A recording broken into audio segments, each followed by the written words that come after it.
Good morning, everyone. Thank you for being with us. With a steady increase in hospital admitted patients, the use of the most common vascular interventions like simple IV, catheters, other implants, transplants to hemodialysis are on the rise. With this, the incidences of associated bloodstream infections are shooting up, increasing the length of hospital stay by average 2 to 5 days, mortality in severe cases, in addition to economic burden on patients. Today's panel of eminent doctors from our city will give their expert opinion on vascular access and prevention of bloodstream infections.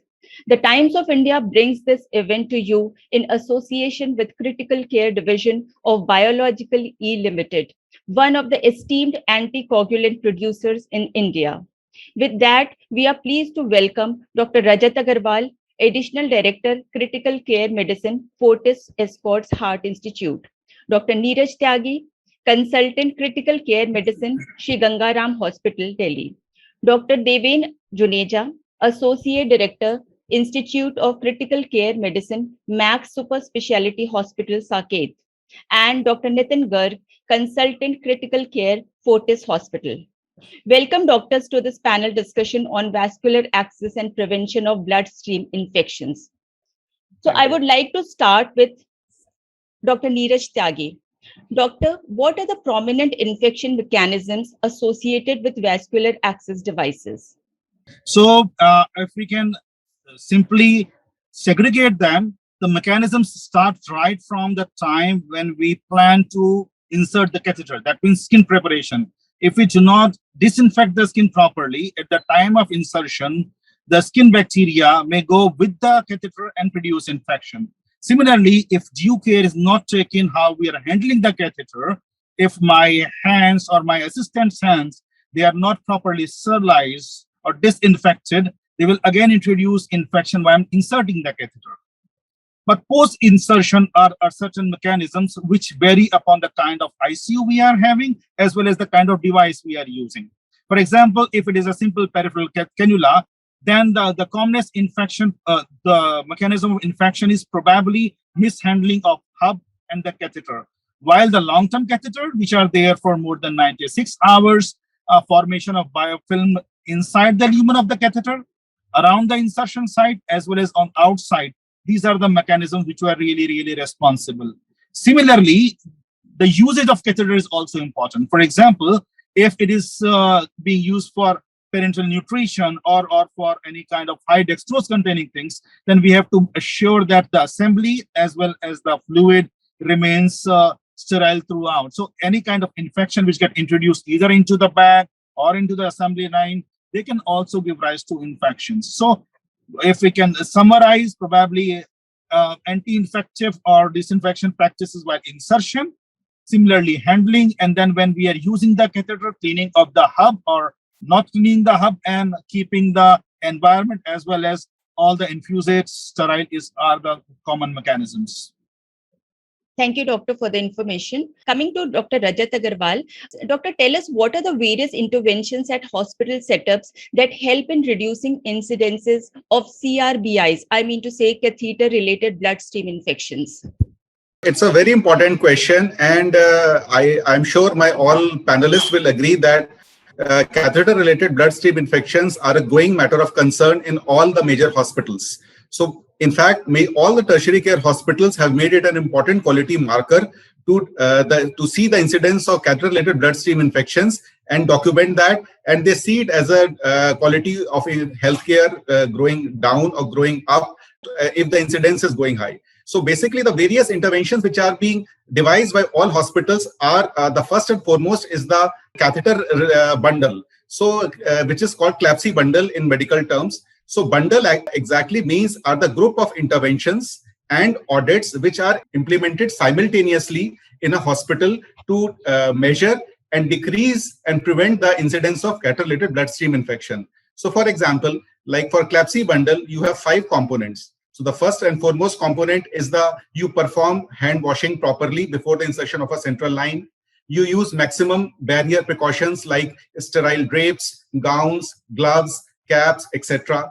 You do skin preparation with proper strength of chlorhexidine solution. you avoid femoral central line insertion whenever possible and wherever necessary, because femoral lines, I'm sure everybody knows, are a major source of bloodstream infections.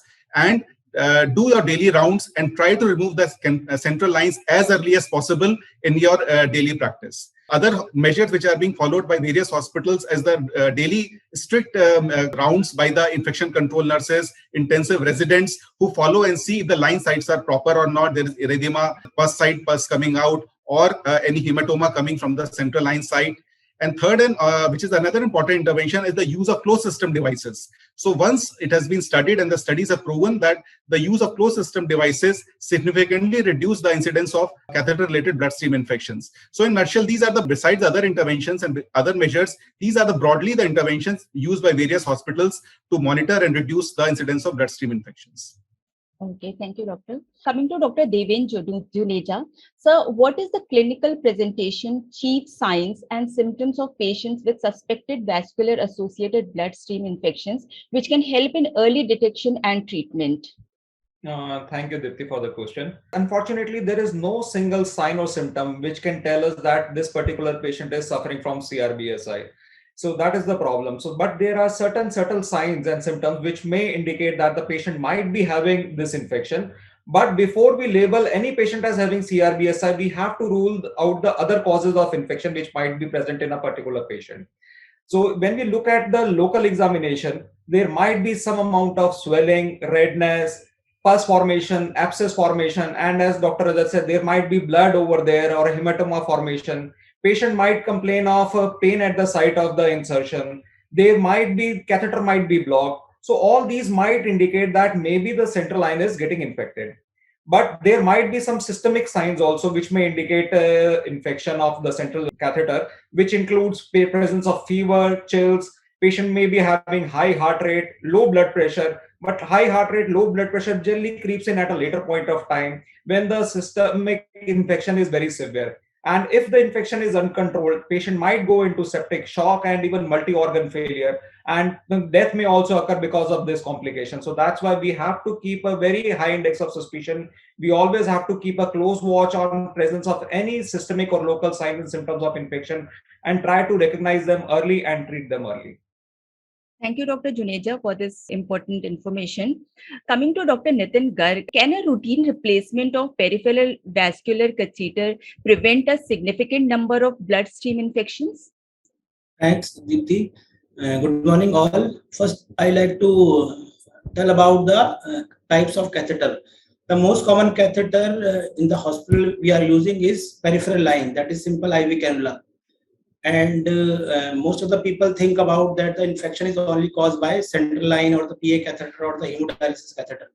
Even the simple peripheral line can cause septicemia, or in the patient landed into septic shock. So it might get infected after 3 to 4 days, or if not properly used or not properly inserted. So we have to take care of that peripheral line IV cannula also. That is mostly used in the 90% of the patients in a hospital. So for a hospital purpose, peripheral line is also important. There is no as such no rule to replace the peripheral line on 3 to 4 days basis. It can be replaced only on the clinical background. If there is no thrombophlebitis around the cannula, no swelling, no leakage of drug, then the peripheral line cannot be changed. But if no one is monitoring the site, then it is definitely can be changed after 3 to 4 days. But there is no recommendation for changing the line regularly or routinely. Thank you, Doctor. Dr. Tyagi, I would like to ask you, what are the most common nosocomial bacteremia associated with vascular access devices? I hope I am sounding right. These are medical terms, but can you just explain a bit? So that's fine, Deepti. We can all understand this. So actually, it's a no-brainer that nosocomial bacteria in our part of the world are very different from the published studies, which primarily come from either US or Europe. So we need to look into our system. For example, a study which was done in 2017 in a tertiary care center in Tamil Nadu, they almost represent India in terms of that most of the nosocomial bacteria were gram-negative extended spectrum beta-lactamase producing, or what we commonly know as resistant organisms, which are gram-negative. But in that study, almost 15 to 20% organisms were gram positive as well. And to my surprise, almost 30% of Staph aureus were methicillin resistance. Now, let's cut back to 2020. Command Hospital Pune, they did a similar kind of study which had almost 5,000 patients. And to everybody's surprise, the commonest bacteria which was causing CRBSI in their population was Serratia marcescensis, which I believe none of us attribute in our institutions. So it is really important for each institution to have their own microbiology lab, because the common dictums, as happened in Puna's case, they may fail. Most of the tertiary care hospitals, we have a predominance of gram-negative bacteria, and as the care goes up, as the antibiotic uses, as in terms of severity of illness or patient goes up, we tend to grow more of Klebsiellas, Acinetobacters, Pseudomonas, and E. coli and alike. But it may happen that the institution, that particular institution, may have a very different flora. Local microbiology and somehow having your lab on board is the most important aspect. There are the universal generalizations are not going to work in today's time. Okay.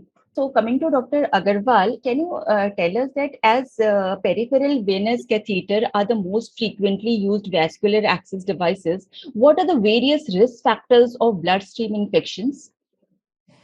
As Dr. Nitin has also mentioned about the infections because of the peripheral cannulas being used. Peripheral cannulas are admittedly, yes, are the most common type of venous catheters which are being used in the hospitals.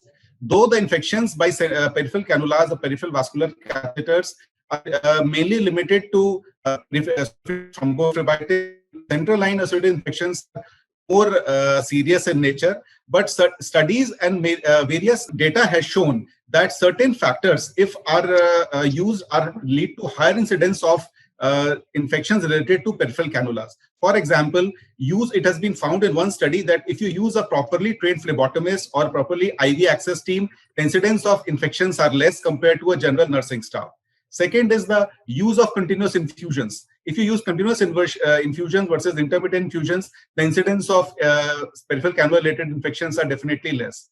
Third is the type of peripheral cannulas. So cannulas made of polyurethane are better compared to Teflon or silicone catheters. So incidence of peripheral infections are less compared to with polyurethane foam.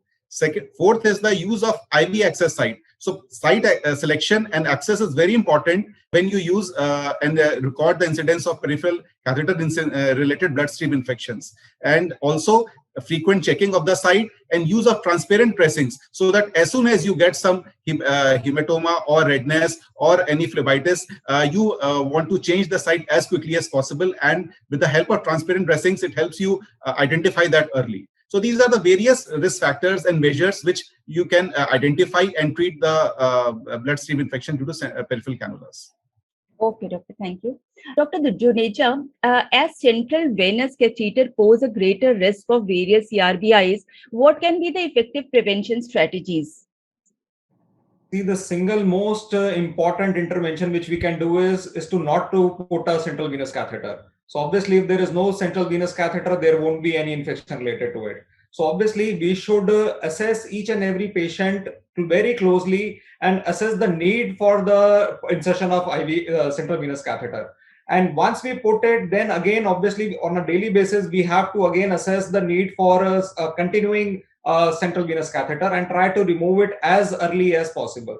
So this is the single most important factor. And the other factors like Dr. Rajat Agarwal has already enumerated, you have to have a bundled approach. So again, no single intervention is going to be that helpful in reducing the incidence of CRBSI. So we have to have a bundled approach.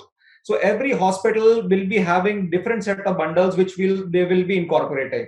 So different guidelines, even the Indian Society of Critical Care Medicine has also come up with their own guidelines that these bundles should always be present in your setup to try to prevent the CRBSI. These bundles can be broadly classified into two groups. One is the insertion and the other is the maintenance bundle. So at the time of insertion, again, you have to be very, very careful. You have to choose your patients correctly. You have to choose the site correctly. So you prefer to use the upper limb, use the neck site, rather than going to the legs and use the femoral site for insertion of catheter. reduce the number of lumens. So the greater the number of lumens in a catheter, the more the chances of it being infected. So if you need a single lumen catheter, you should put a single lumen catheter only. Then now we have got more advanced catheters which are silver impregnated or antibiotic coated or chlorohexidine coated catheters. So we can use those catheters also, but that will depend upon the indication of using it. Suppose if you want to use it for a prolonged period of time, and suppose if the incidence of CRBSI is very high in your unit, then you would like to use such catheters. Otherwise, regularly you would not like to use these catheters because these are a bit expensive than the other catheters. Then when you are inserting, you have already chosen the site correctly, then you have to take the maximum sterile precautions, sterile barrier precautions. So you have to ensure hand hygiene. Then you have to wear the cap, mask, gown, sterile gloves. You have to clean the site with 2% chlorohexidine solution. That is what is recommended now. We do not use povidone iodine solutions anymore. So that is what we are supposed to use. Now we have got ultrasounds also. So it is again recommended to use ultrasounds to identify the vein and put the catheter in lesser time period and with as less a number of pricks as possible. So all these things are for the insertion bundles. And then you come to the maintenance bundle. You have already put in the line. Now you have to maintain it. You have to ensure that it does not get infected till the time it is there in the patient. So you have to take all the precautions. So you have to put a transparent dressing so that you can inspect the site for the features which I have already enumerated earlier.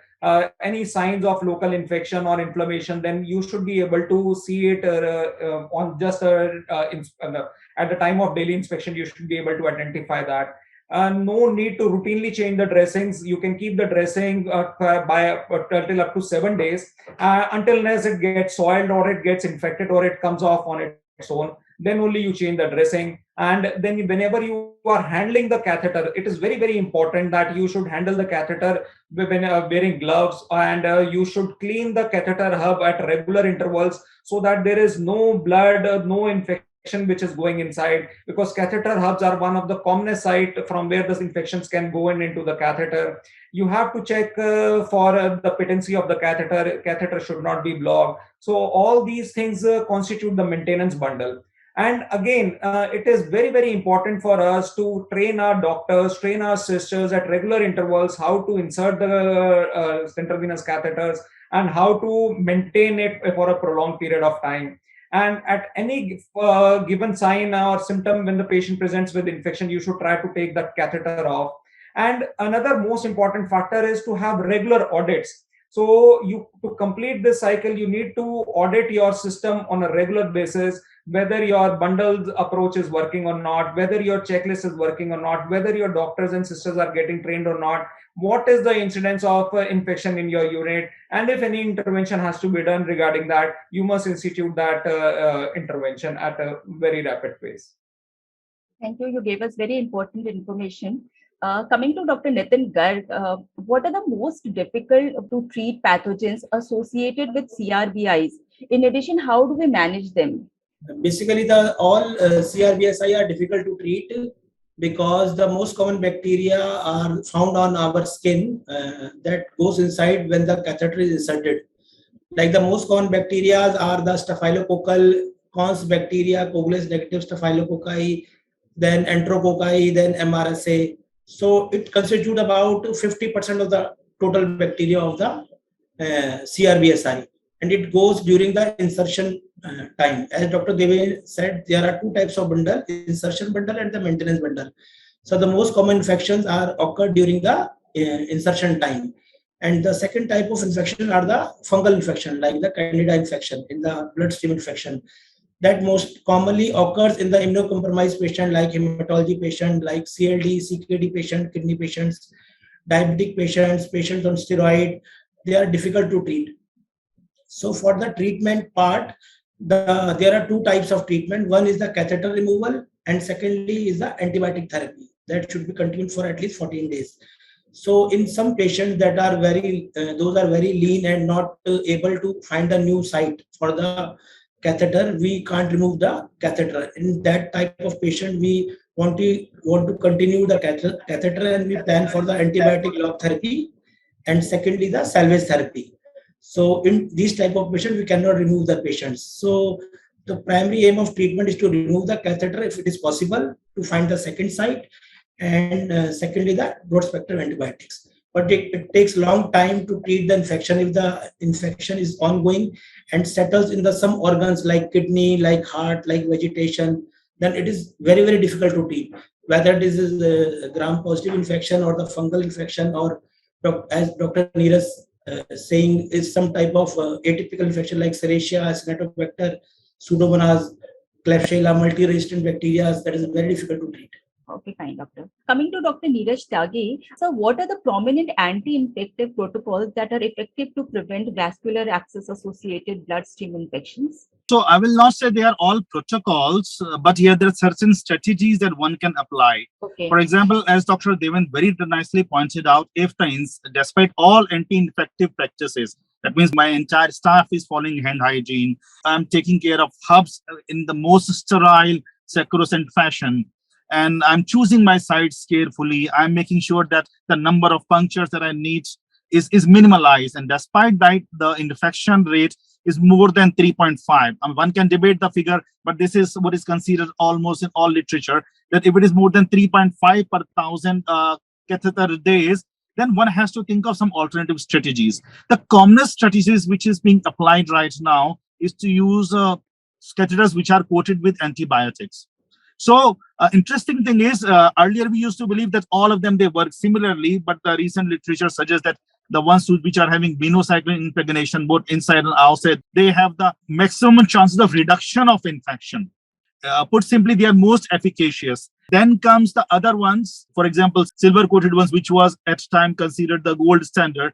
We realize they are no better than uncoated ones. So what we need to do probably is to look at studies which take care of most common organisms which are responsible in my institution. The copy-paste approach is not going to work. And the reason I say that is some of these antibiotics, they work wonderfully against gram-positives, but their efficacy needs to be tested in gram-negatives.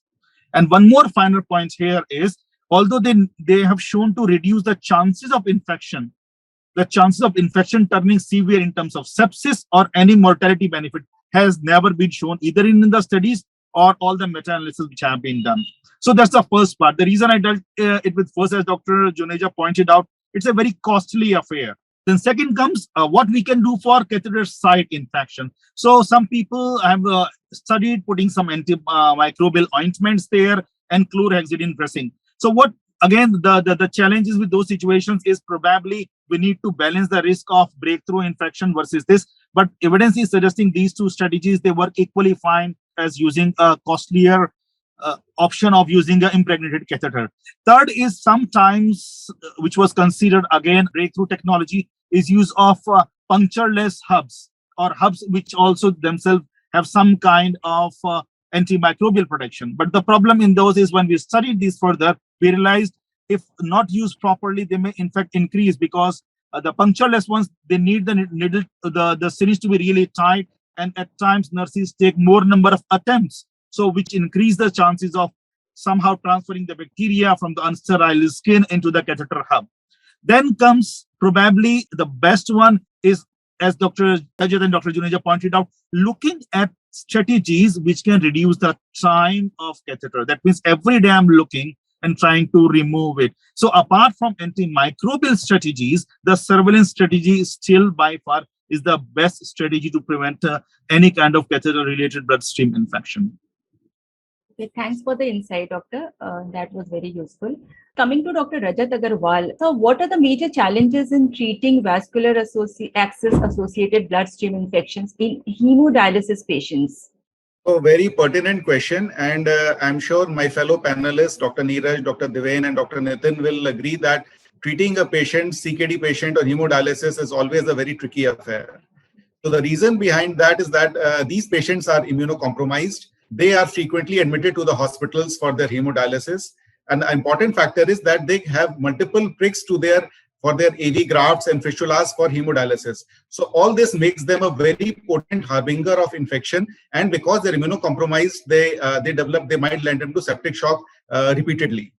One study, in fact, has shown that the people with CKD patients on hemodialysis, the risk of dying from the infection is 10 times more than general population. So imagine the magnitude of the infections in these individuals. The other challenge which we face is that these patients have tunneled catheters. These patients have permacath and fistulas, and these type of catheters may have exit site infections. These may have line site infections, and these may have catheter-related bloodstream infections. Because these catheters are tunneled and deep-seated, and it is sometimes not possible to take them out. So you might encounter other metastatic infections like osteomyelitis, endocarditis, and if a patient of CKD or on dialysis develops these type of metastatic infections, these are very difficult to treat, and you require minimum 6 to 8 weeks of antimicrobial therapy. Sometimes because of their AV grafts and fistulas are blocked, and it is not possible to remove them or take them out because of the thrombosis repeatedly. So you have to go with that, have to prolong the antimicrobial coverage to treat that, because as Dr. Deven and Dr. Neeraj have said, that the best is that you should not have a catheter in these individuals and take them out. But unfortunately, in CKD patients, sometimes that option is not available with us. So, looking into risk and benefit on these individuals, you continue the antimicrobial therapy, a combination for a prolonged period, and treat these infections as to the best of your ability. Yes, treating the CKD patients on dialysis is always a challenging thing. Okay, fine. Coming to Dr. Juneja, sir, what are the various empiric antibiotics effective in treating MSSA and MRSA in patients with suspected vascular access associated bloodstream infections? And if you could also explain what are MSSA and MRSA for the uninitiated. Basically, these are Staphylococcus aureus infections, and by MS means methicillin sensitive. So that means these are more sensitive bugs, and they can be treated with most of the regularly used antibiotics. So if we are suspecting a MSSA, which is a methicillin sensitive Staph aureus infection in a particular patient, then we can use our beta-lactam antibiotics, which we are generally prescribing for most of our patients with suspected CRBSI. And but we can go with higher antibiotics like carbapenems also if the patient is in shock. And other antibiotics like flucloxacillin is also available with us, which we can use to treat these infections. But when you look at the MRSA, that is the methicillin resistant Staph aureus, so these are more resistant kind of bacteria, and these bacteria are more difficult to treat. So sometimes we have to give antibiotics for a more prolonged duration, for up to 14 days, to get rid of this particular bacteria. And then not all patients are prone to get MRSA infection. There are certain patient populations who are at higher risk, like those who have been in the hospital for a prolonged period of time, patients with CKD, like Dr. Rajat was telling. So these are at higher risk. Patients who have already taken a lot of antibiotics, elderly patient population, patients with cardiac devices. So these patients are at higher risk of getting MRSA infections. So we should start empiric treatment for the MRSA only if any of these risk factors are present. And like Dr. Neeraj also said, that MRSA is less of a culprit in Indian scenario. So we see more of such infection in the Western literature. But when you look at the Indian literature, what we are dealing with is more of gram-negative infection rather than MRSA infections. But if we suspect MRSA infection, then we have to treat it accordingly. Vancomycin is the treatment of choice for most of the patient. But if the patient is having renal dysfunction, the kidney dysfunction, like many of our ICU patients are having, then we have to look at the alternatives. Alternatives like daptomycin is available with us, teicoplanin is available with us. So these two are the alternatives. And if the patient is not in shock, then you can even treat the patient with linezolid, which is available. Another newer antibiotic which is available in the IV formulation in the past few years is fosfomycin, which again is effective against MRSA. But because of increased potential to get resistant infection on fosfomycin use, it should not be used alone. So whenever we are using fosfomycin to treat any infection, be it gram-negative infection or MRSA infection, we have to combine it with other antibiotics. For MRSA, we generally combine it with daptomycin to treat resistant infections, or we add it with carbapenems like imipenem and meropenem. Okay, thanks for explaining, Doctor. Coming to Dr. Garg, is microbiological profile necessary to guide timely administration of appropriate antibiotics in vascular access associated bloodstream infections, Doctor? Thanks, Deepti. Basically, if you are suspecting a CRBSI or the catheter-related infection, and the patient is symptomatic, patient is in shock or hemodynamic instability with the low BP, then you can start the antibiotics empirically according to your local hospital profile. Like Dr. Neer is saying, in India, we have many of us have a gram-negative infection and less of gram-positive infection. But if there is a side like a central line is there, peripheral line is there that is looking like infected, then we can start directly the gram-positive antibiotic that is against gram-positive bacteria. But if we are suspecting gram-negative bacteria also, we can directly start empirically, because we have to save the life of the patient till the cultures will come, and will take time around something around 48 to 72 hours. In some cases, it will come after 5 days also. So we should start empirically the antibiotics if we are suspecting the CRBSI and there is no other cause of deterioration of the patient. Till that final cultures will come, and then we taper or tailor down according to the antibiotic sensitivity. Okay, thank you, Doctor. Dr. Neeraj Tyagi, can I ask you how to treat bloodstream infections involving long-term catheters or totally implanted catheters? I think Dr. Rajat has already touched upon it. So rather than repeating those same things, what I can do is summarize what till now Dr. Rajat, Dr. Devin, Dr. Nitin has said. So one needs to understand whenever we are treating a catheter, be it a tunneled catheter, which is used as a chemo port, or a dialysis catheter, that's how sick my patient is. That's the first and foremost consideration. For example, anybody is in shock and we believe that the cause of this infection is catheter from which it is coming, one needs to get the surgeons into picture and try to remove the catheter. Because unless we remove the source, the chances of my antibiotics turning successful treating this infection are low. Then second part is how unstable my patient is in terms of hemodynamics. If the blood pressure is pretty low, or my patient, as Dr. Juneja rightly pointed out, is susceptible to have resistant organisms, particularly staph. Although incidence of staph is less in India, what one must understand that the chances of metastatic infection or infections which are there in other organs, be it bones, be it lungs, be it in terms of endocarditis and heart, are much higher when it comes to staphylococcus.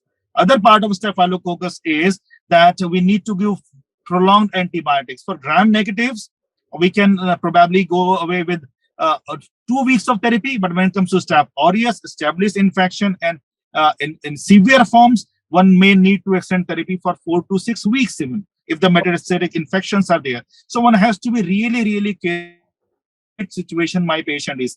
Third, once we start, as Dr. Nitin pointed out, an empirical therapy, and we keep evaluating the patient for 48 to 72 hours. And if the fever is still persistent at 48 to 72 hours, again, my patient is at high risk. The mortality, the chances of this patient may have a very infections are high. So even in this situation, one has to look at the cultures. Second, look at the choice of antibiotics. Third, if we have not removed the catheter till now, we again need to think about removal of catheter. So this is about unstable patient where we are thinking of bad infections. Mind you, fungal infection, they also come into the category of patient turning into severe situation due to catheter-related bloodstream infections. Then comes the stable patients. As Dr. Nitin pointed out, in these situations, one can think of salvage therapy. That means one may assume that probably the antibiotics will kick in, and we can wait for again 48 to 72 hours. If patient is clinically improving, we can think of having the catheter still in. If the patient is not improving, this is a subset where we can probably think of removing the catheter and probably using the same site by railroading. On a wire, we can change the catheter. But if my patient is having only in situations where the venous access at the alternative site is not possible.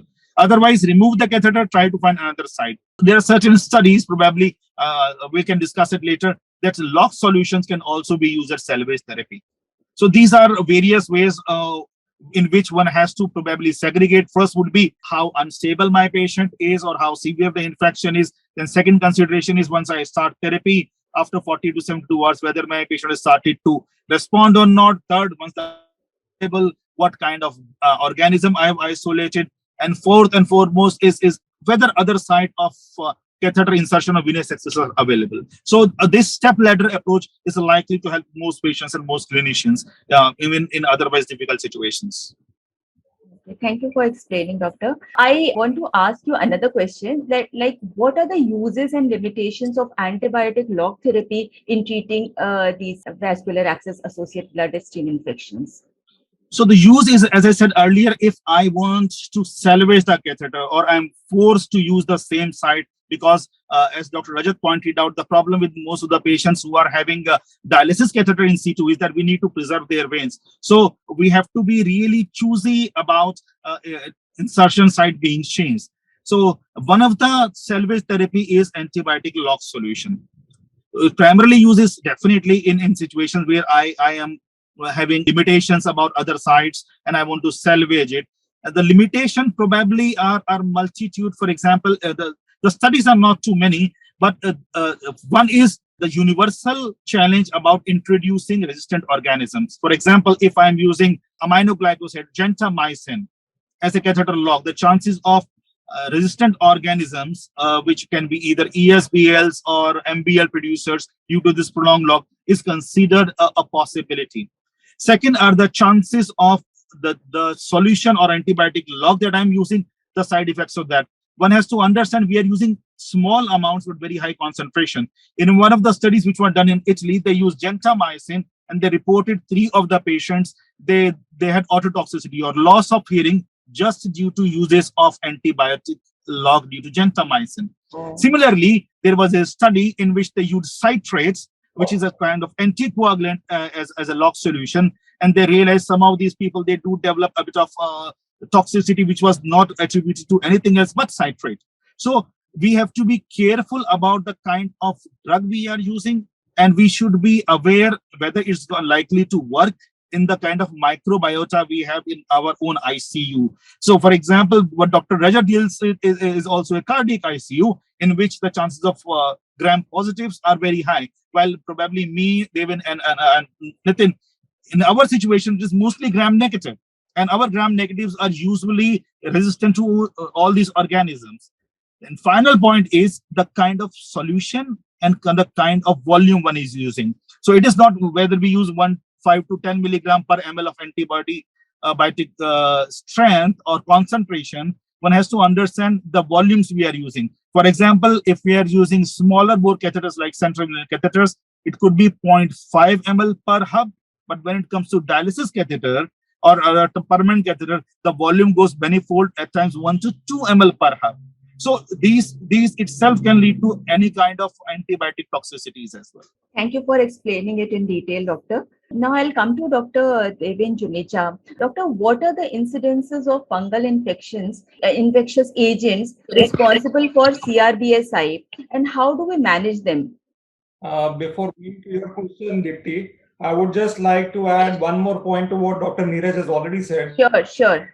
Effect. And if you are using the patient who is critically ill in ICU, we are using a central venous line, we are giving continuous infusions through that. So it is not possible for us to use that antibiotic lock solution. So it is more feasible when you are talking about dialysis catheter, which is generally used for 6 to 8 hours in a day. Only rest of the time it is free for you to use all these antibiotic locks. Okay. So going back to my question again now, fungal infections, like Dr. Neeraj was already telling you, these have the incidence of fungal infections are going up now, and because we are getting more elderly patients now, more immunocompromised patients, especially in the post-COVID era, we have seen so many patients who have been on long-term steroids. So these patients are again immunosuppressed patients. So the incidence of fungal infection is obviously on the higher side. Other patient populations who have got a higher risk of getting fungal CRBSI are post-operative patients who are on parenteral nutrition, and so patients who have been in the ICU for a prolonged period, in the hospital for a prolonged period, patients who have already received multiple courses of antibiotics. So all these patients are at higher risk of developing fungal infection. But if you look at the incidence ranges from 5 to 15% of the total load of a CRBSI. So out of 100 CRBSI infection which we will be encountering, around 5 to 15% will be fungal infections, depending upon what kind of patient population and what kind of ICU you are looking at. So That is one thing. And obviously these infections again are very, very difficult to treat. And whenever you are finding it difficult to treat a fungal infection, you should always try to do a echocardiography, maybe a transthoracic or transesophageal echocardiography, to rule out if the patient has got any fungal infective endocarditis also. So you should always keep that in mind. Again, we have got a lot of therapeutic options available with us.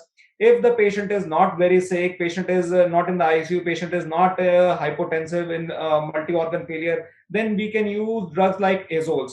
But in ICU patient population, the drug of choice is the echinocandin group of antifungal agents, which include caspofungin, micafungin, and anidulafungin, which we generally use for most of our patients with suspected or proven fungal infection. Again, if the patient is not responding to this therapy as an alternative agent, we can also use amphotericin B. But again, it has got a lot of side effects, especially renal dysfunction it can cause. So now we have got a safer formulation of amphotericin B also. So these are a lipid complex and amphotericin B, which we can use. And so liposomal amphotericin B is also available with us now. So these cause less side effects, especially renal dysfunction is less in these if you use these antifungal agents. But obviously the cost of therapy goes up whenever we are using amphotericin B. And now we have got another drug which has got a recent FDA approval. It is Ibrexafungerp. It is not commercially available in India. We are doing a study on this also, so which soon will be available in India now. But this antifungal agent, again, this is an oral antifungal agent, and it is effective against a lot of Candida infection. Especially, it is effective against Candida auris infection, which is again a very difficult to treat antifungal infection. The fungal infection, which is the incidence of which is increasing rapidly in Indian ICUs. Okay, Dr. Juneja, we spoke about the problems, and now can I ask you what are the new technologies which are highly effective in prevention and treatment of vascular access associated bloodstream infections? Again, as I told you earlier, there is no single intervention which can help us in reducing the incidence of CRBSI. So you always have to look at the bundled approach. So there are so many other interventions which we have already discussed. So these are all newer intervention. Trying to find a safe way of inserting the line by using ultrasound, that is one way of doing it.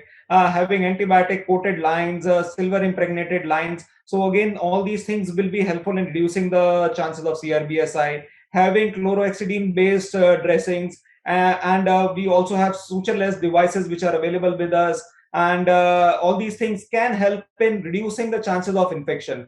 But now, and early detection is also very, very important. Like I told you, there is no single sign or symptom which can help in detecting early CRBSI. So obviously the use of, there are certain biomarkers, rapid culture techniques using PCR and TNA FISH techniques are available with us. All these things which we can use for early diagnosis, so that we can start the therapy early before a patient goes into septic shock and multi-organ failure. Okay, thank you, Dr. Juneja, for explaining it in detail.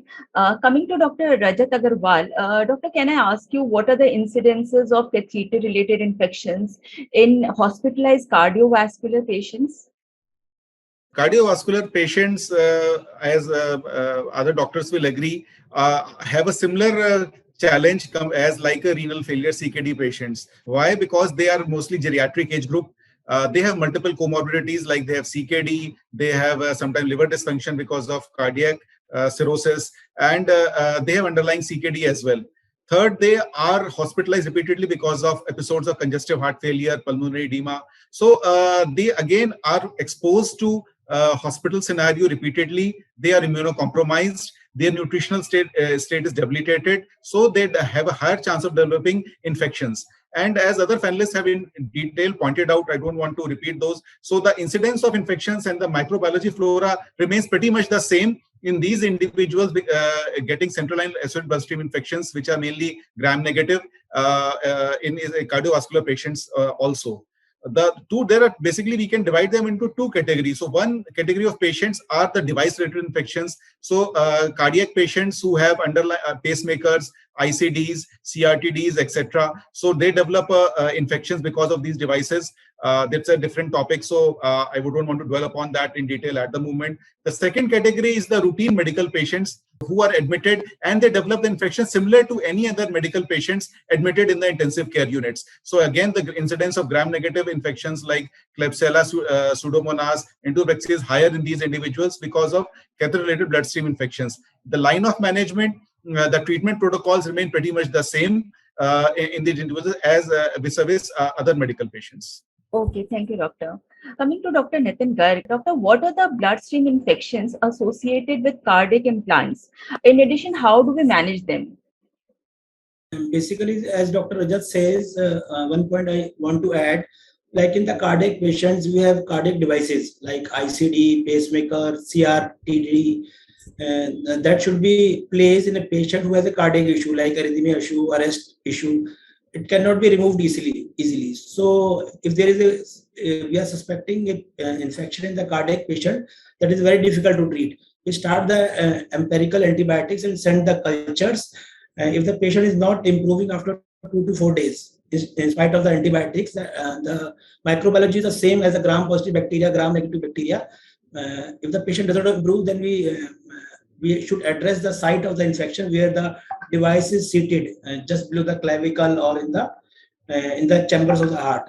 There are two types of infection. One is the pocket infection of the chamber, where the device is seated, and secondly, the other infection in the body and the device get infected. The primarily device is not infected, but the infection spreads to the device. And number one infection is the pocket infection. Then both type of infection we have to deal differently. So there is a challenging job in treating the cardiac patients who has these devices. Okay, thank you, doctor. So now we have a question from the audience. He asks, like, if a patient having severe diabetic medical condition, can the infection effect be easily cured without special attention? So whoever wants to take it, please. Obviously, treating any infection in a diabetic patient is very difficult. So because high sugar levels make it difficult for us to treat infection. These patients are more prone for getting infections, difficult to treat infection in these patients, and these patients are also more prone to getting complications related to that infection. So obviously, in any diabetic patient, if you are suspecting any kind of infection, you should take special care of those patients, and that should be brought into attention of the doctor immediately. So you should not take any infection in a diabetic patient lightly. Okay, thank you. Dr. Garg, you want to add something? Yes, basically in the diabetic patient, the problem is that apart from the sugar control, the background sugars are also very important, like their HbA1c, their last sugar control of 3 to 6 months is very important. If we try to control the sugar as if now in the present admission, the last older sugars, if they are bad, then patient is less likely to get treated easily. Okay, thank you, doctor. There's another question from the audience. Like, some people have allergy by TZ salt. How can it be cured? TZ salt. Some people have allergy with the TZ salt. How can it be taken care of or cured? Allergies cannot be cured. So you have to prevent any exposure to that particular thing. Drug. So any given point of time, when a patient gets admitted to us, any history of allergy is very, very important for a doctor. So we take special notes of if there is any presence of any allergy to previous antibiotics or anything else in the past.